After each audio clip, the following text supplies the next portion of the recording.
Alrighty, hey guys, FunnyGuyTimmy here for another, hopefully quick video. I'm trying to keep them less than 10 minutes just because I don't want to bore you guys. There's tons of YouTube videos that you guys need to watch in a row, including cat videos, and I don't want to waste your time. But today's video, I want to talk about something. It's a comment that's been left a lot on my behind-the-scenes voiceover videos. When I'm in here doing, I'm always in here. What am I talking about? When I'm in here doing the behind-the-scenes for like a Cartoon Hooligans video, and I'm recording me doing the lines, and I do like kind of a mashup or the best of or whatever. Just kind of showing you guys what it's like being me in the studio reading an actual project. And there's a comment that's left a lot, and it's pretty much always around the idea of, why do you repeat the same line so many times? And it's like every single video now. And it's a totally fine question, totally fine, especially for people who don't do voiceover, especially don't do character voiceover. I imagine that does probably look a little weird, especially also if you haven't done acting at all.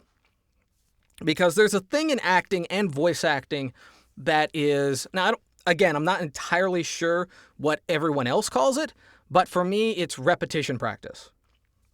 And basically the idea is taking a line and saying it as many different ways as possible. And that includes speed, energy, inflection, intensity, all the different ways. Because even a simple line can be said thousands and thousands of different ways. Human beings are incredibly dynamic. And due to the fact that a lot of the clients that I work with, I don't Skype with them, which isn't a problem. It's totally fine. But I don't Skype, I don't do live sessions, and normally they just give me like directions in the script. Give me, the instructions or the scene description, and then they give some instructions, sometimes in parentheticals, and I know who the character's talking to. But I'm still not entirely sure what they had in mind as far as the speed, intensity, and all that kind of stuff. How exactly they want the line read. And also, I don't know how the other voice actors read their lines. And so one thing that you don't want is for performances to not match as far as like intensity, personality, speed, and stuff like that. So, especially when it comes to comedy, which is a lot of the stuff that I do. If it's a comedy and some of the people are too slow, like speak a little too slow, and some of the people are speaking a little too fast, unless it's intentional, unless it's the character or something like that, it can destroy the joke, especially if it's supposed to be a snappier, snappier joke. It's supposed to be fast pace. So a lot of times when it comes to comedy, I will often include a faster take, or one that has like, a real weird inflection, especially if it's like a question like, what? Like a very weird, abnormal inflection, just to give them that option. The whole point is to give them the option, is to give them some, more than just one version to go with. Because otherwise, if you're only recording the line once in one inflection, one read, one style, all that kind of stuff, you're guaranteed to have to do revisions. Guaranteed. Especially if it's character work. Because there's a real good chance that what you recorded is not going to fit what they had in mind. So when it comes to character work, video game, cartoon, animation, anime, whatever, try to always do multiple takes and multiple versions of the same line. Of course, keeping it within the same idea. Like if you're supposed to be angry in the line, don't do a happy read. There's no point in doing that. Why would you do that? But you can do angry in so many different ways. You can do subtle angry, you can do loud angry, you can do fast and frustrated and shaking and stuttering angry. You can do all kinds of angry. So you want to give them options. How angry is this character? And then you may still get some revisions. But for me, a lot of the times when I give the client so many options, I try not to give them more than 5, okay? I'm not going to do like 10, 20 different versions, because after 5, there's a good chance that a lot of them will be so similar there's no point. So 5 is normally my max, unless there's a line that I personally don't truly get, and I can think of more than 5 ways of reading it, and I'm just giving them options. I don't normally go past 5. Sometimes 3 is the minimum, 5 is the max for me normally. But sometimes I do more and sometimes I do less. If it's like animal noises or it's like efforts, which are like you getting hurt or running or jumping and stuff like that, I may give even more, especially if it's a video game. If it's a video game and it's like a soldier and he's getting shot or hurt, and there's a good chance that the voiceover that I'm providing is from more than one character, like just background soldiers, they're probably going to want more options. But normally 3 to 5. That's normally it. So that's why I do that. And it's a thing in acting. It actually is a thing in acting where, if you've ever taken an acting class, this will probably come up, where they'll present you with a very simple line, just a very simple line, 1 or 2 sentences. And the other person asks one line, and they ask that repeatedly, and you're supposed to just basically repeatedly say that same line. But every single time you say the line, you have to say it differently. And this is to help stretch out your boundaries, stretch out your build flexibility, push out your range. And sometimes, the line is incredibly simple, but you can cry in it, you can scream in it, there's no wrong answer.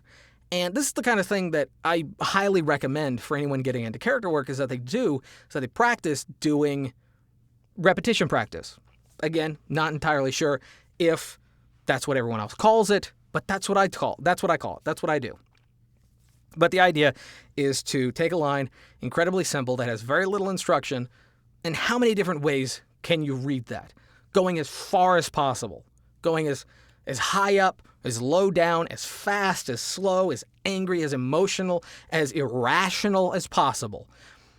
And this is why a lot of voice actors, especially when they go into character work, which a lot of people want to go into character work, and some people shouldn't yet, but a lot of people want to go into character work, but they don't have range. They don't have any range. And so they read a line, and every single time they read basically any line, whether it's from this client, this client, this client, this kind of character, this kind of character, this kind of character, the read is very, very similar. The read is very, very close and almost identical. Like you could actually take lines from different scripts, from different projects, put them together, and it would sound like the same character. That's the kind of stuff you want to avoid.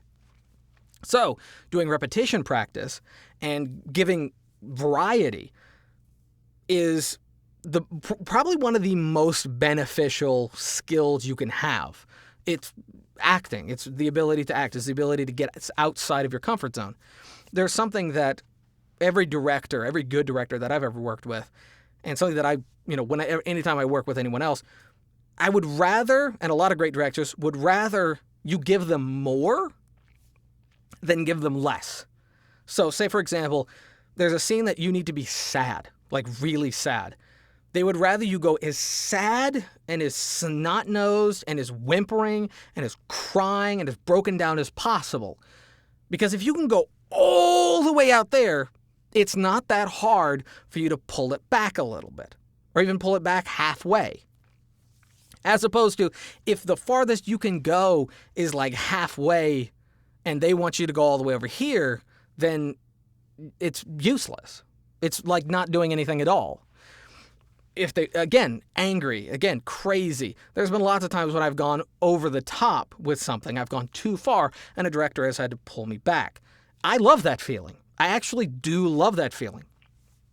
It's also something great, because I can see it in the director's eyes, whether it's, acting or, voice acting or acting. I can see it in the director's eyes. They love the fact that I was able to go all the way, and they were able to pull me back. It's comfortable for them because they know they have that safety net of extra range that they can go to if they want that. And this is really good. So repetition practice is just do it. If you're trying to get into voice acting, if you're trying to get into character work, animation, video games, all that kind of stuff, you have to be able to say basically any line 1,000 different ways. and you're probably looking at the line going, there's only one way of saying it. I guarantee you that there are more ways. Even if they're just slight, there are more ways than just that one style, that one read that you can do. There are more ways. And you have to be able to give clients that. It's way more beneficial than being able to do a particular voice. Fortunately enough for me, I can do lots of voices and I can do lots of different reads. Now, not every single video that I've ever shown as far as the behind the scenes have all of my reads been different. That's fair. But it's better to give them more options, even if they're just slight, than to have all of them basically sound the same. So anyway, thank you guys for watching. Hope you guys liked the video. Not deleting that. I don't delete stuff. Bloopers stay in.